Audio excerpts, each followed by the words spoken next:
Oh my God. It is week 3 in the R.Kelly New York City sex trafficking and racketeering trial, and these accusers are testifying for filth. You hear me? At this point, they are all saying ashes to ashes, dust to dust. Kelly, you're done with your nasty self. Back in July, we broke the news here on Twan 360 that Kelly was accused of messing with little boys back in 2006. Here's where it gets messy. One of the two male accusers testified in federal court. We gotta pray. Amen. The now 32-year-old alleges at the time he was a 17-year-old high school student working at a fast food joint when he first encountered Robert. He claims, as he shared the juicy details of this 2006 encounter, he was working at the drive-thru when Kelly pulled up to the McDonald's to order his McNugget meal. They saw each other, obviously, felt some type of connection. He says Kelly slipped him his number on a folded up piece of paper. Very random, not concerning at this point. Now, homeboy, Luis, claims he eventually gave that piece of paper to his mama after Robert said that he would help him with his music career. And I'm like, hold on, hold up. Is it me, or is like the majority of these accusers all were aspiring singers, had an album that need the final touches, or they wanted to put R. Kelly on the hook? Now, I am not siding with Robert in this case at all. I believe he's guilty. But what I'm saying is, there is a fine piece to this puzzle that is missing, and it has the parents' names all over it.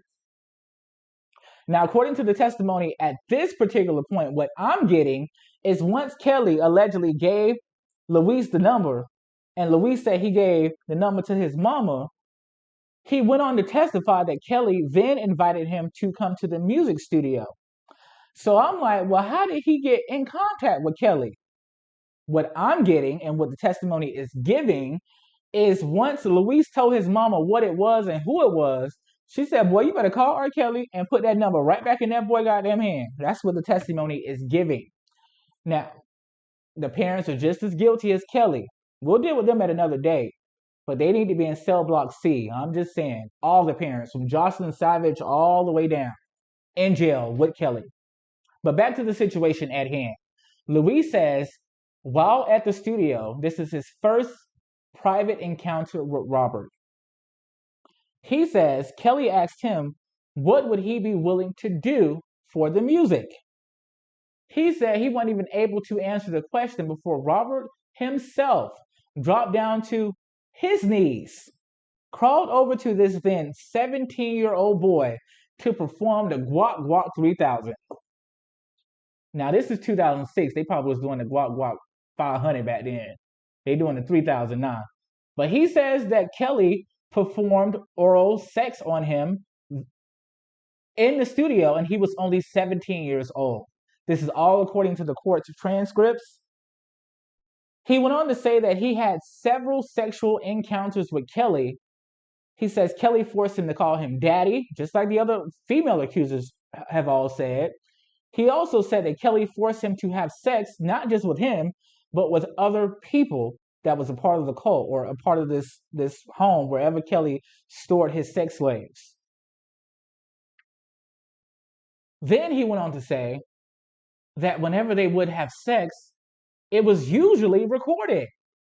Where are these tapes, and why aren't they a part of the evidence? Like, why is there even court? Why is there even a jury?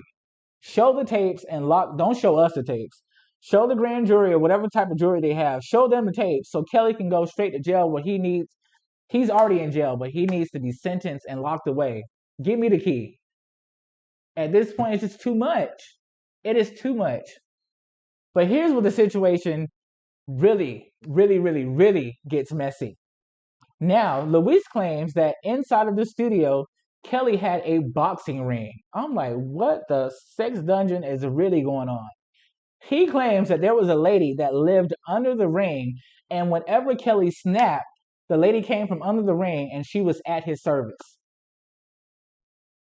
So he also claimed that Kelly snapped in the studio, the lady came from under the boxing ring, and she performed oral sex on both of them at the same time. He said it was extremely uncomfortable. I don't know this guy's sexual orientation. I don't know if he's gay and fell in love with R. Kelly through the drive-through. I don't know if R. Kelly turned him out after the drive-through. We don't know anything about what really happened. I'm really stuck on how the hell did he get the number back from his mama? The mama need to take the stand. She really do. The mama, yeah, call the mama. Call the mama.